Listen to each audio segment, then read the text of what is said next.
Hello children, welcome back to your channel study with Poonam ma'am. Class 7th आज हम start करेंगे chapter 8 new chapter comparing quantities. जैसा कि chapter के name से ही हमें पता चल रहा है कि हमें क्वांटिटीज़ या जो भी चीज़ें हैं उनको कंपेयर करना है।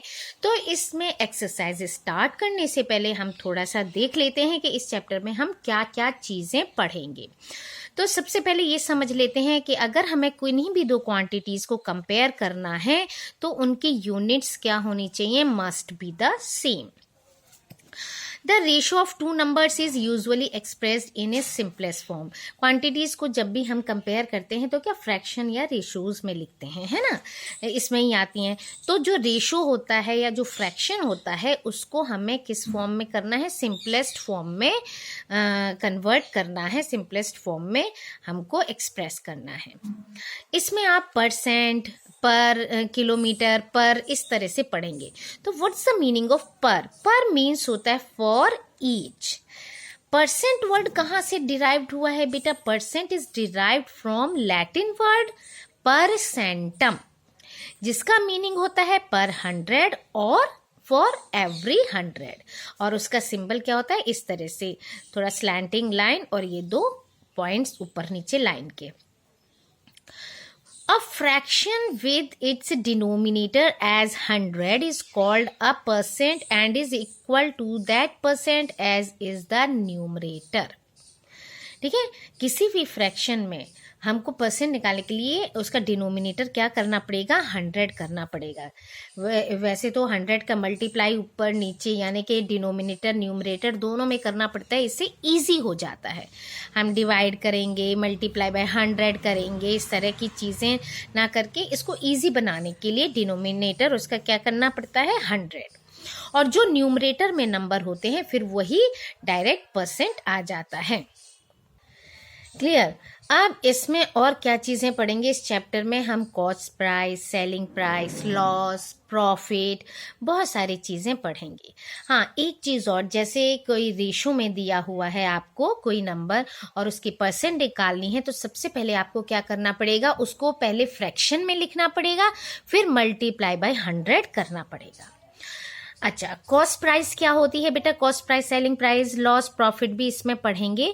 तो कॉस्ट प्राइस होती है the buying price of any item is known as cost price. Cost price क्या होती है? जो भी हम शॉपकीपर से खरीद रहे हैं, कोई भी आइटम हम खरीद रहे हैं उसे हम कॉस्ट प्राइस कहते हैं। And it is written in short CP. इसको हम पूरे चैप्टर में अब सीपी ही बोलेंगे। क्लियर? ध्यान रखिएगा, cost price CP and the price that which you sell, हम या shopkeeper sell, is known as the selling price और in short as SP। देखिए, जो हमने खरीदा वो कॉस्ट प्राइस, जो हमने बेचा वो सेलिंग प्राइस। क्लियर? या हम कह सकते हैं इस शॉपकीपर जो भी सामान कहीं से भी खरीद के लाता है, मैन्युफैक्चरर से या होलसेलर से, तो वो उसकी कॉस्ट प्राइस होती है। और वही शॉपकीपर हमको वो सामान क्या करता है, सेल करता है, तो वो सेलिंग प्राइस होती है। क्लियर? अगर हम अपना देखते हैं, अगर हम किसी शॉप से कोई चीज़ लेकर आते हैं तो वो हमारी कॉस्ट प्राइस हो गई। अगर किसी और दूसरे को पसंद आता है और हम उसको वो सामान 1 रुपये, 2 रुपये या किसी भी रेट में बेचते हैं तो वो हमारी सेलिंग प्राइस हो जाती है। क्लियर? सेलिंग प्राइस को SP से लिखते हैं, उसका शॉर्ट फॉर्म है SP। अच्छा, अगर सेलिंग प्राइस कॉस्ट प्राइस से ज़्यादा है, सेलिंग प्राइस में जैसे कॉस्ट प्राइस क्या हुआ, जो हमने कॉस्ट पे खरीदा, और सेलिंग प्राइस क्या हुआ, जो हमने बेचा। अगर हमने 5 रुपए की चीज़ 10 रुपए में बेच दी है तो हमारा क्या होगा, इससे SP जो हो गई, सेलिंग प्राइस जो हो गई वो ज़्यादा हो गई, तो हमें क्या होगा, प्रॉफिट होगा। तो देन देयर इज प्रॉफिट, या जिसको हम गेन कहते हैं वो होगा। तो प्रॉफिट इक्वल टू क्या हुआ बेटा, selling price minus cost price. अगर सेलिंग प्राइस कम है, हमने कोई चीज 5 रुपए की खरीदी या 10 रुपए की खरीदी और हमें उसमें जबरदस्ती 5 रुपए में बेचनी पड़ रही है या हमें मजबूरी में कम पैसों में बेचनी पड़ रही है, तो वो क्या होता है, हमारा लॉस होता है। और लॉस इक्वल टू होता है CP माइनस SP। अब ये परसेंटेज भी निकालने पड़ते हैं, प्रॉफिट परसेंटेज। प्रॉफिट परसेंटेज कैसे निकालते हैं, जो हमारा प्रॉफिट हुआ है, profit means SP minus CP, जो भी आया है हमारा SP माइनस CP, ये प्रॉफिट हुआ। Profit upon cost price, cost price जितनी थी मल्टीप्लाई बाय 100, ठीक है, फ्रैक्शन में किया और मल्टीप्लाई बाय 100, तो ये क्या निकल आएगा, परसेंट निकल आएगा। ऐसे ही लॉस परसेंट निकालने के लिए जो भी हमारा लॉस हुआ है, लॉस कैसे निकला, CP माइनस SP। तो जो भी लॉस हुआ है हमारा, उसको डिवाइड करेंगे कॉस्ट प्राइस से और मल्टीप्लाई बाय 100। तो इससे क्या निकलेगा, हमारा लॉस परसेंट, यानी कितना परसेंट हमको लॉस हुआ है।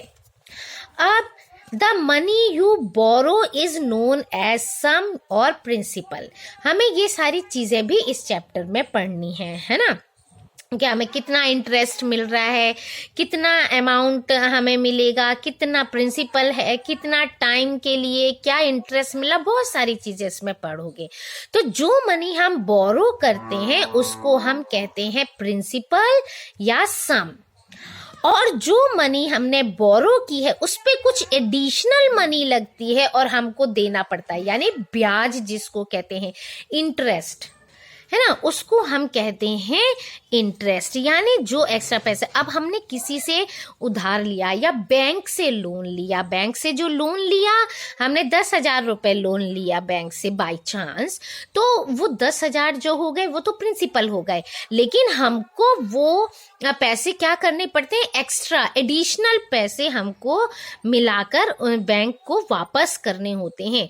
वो क्या कहलाता है, इंटरेस्ट कहलाता है, ठीक है, वो क्या कहलाता है, इंटरेस्ट या ब्याज, ये कहलाता है। अब the total money which the borrower pays back to the lender, यानी जो टोटल मनी है जो हमने ली थी और हमें वापस करनी है, या किसी इंसान से ली थी या हमने बैंक से ली थी, है ना, हमें pays back to the lender at the end of the specified period is called the amount. उसको हम क्या कहते हैं, अमाउंट कहते हैं। जो भी टोटल मनी हमने बोरो की थी और हम वापस करेंगे, वो सब मिलाकर क्या होता है, वो अमाउंट कहलाता है। It means amount is equal to principal plus interest, यानी प्रिंसिपल जो हमने लिया था वो प्लस उस पर जो भी ब्याज लगी, उन दोनों को मिलाकर जो भी हमारा टोटल अमाउंट बनता है वो अमाउंट कहलाता है। जो भी टोटल पैसा बना वो अमाउंट कहलाता है। Clear? The way of calculating interest where principal is not changed is known as simple interest. Simple interest क्या होता है, PRT upon 100। PRT यानी प्रिंसिपल, रेट और टाइम, रेट ऑफ इंटरेस्ट, यानी कि प्रिंसिपल जो भी हमने पैसे लिए बैंक से या किसी इंसान से, उसके बाद उसने कितना इंटरेस्ट लगाया और कितने साल के लिए लगाया। क्लियर?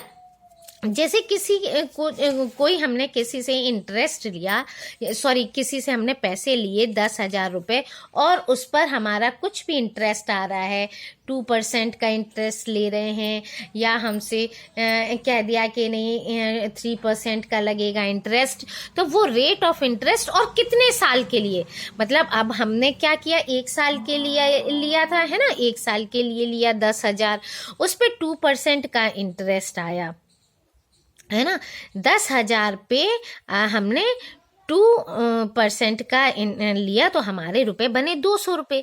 ठीक है, अब 200 रुपए हम 1 साल के लिए लिया था कि भाई 1 साल बाद हम तुम्हारे वापस कर देंगे, तो कितना हुआ, 10,000 प्लस 200 रुपए।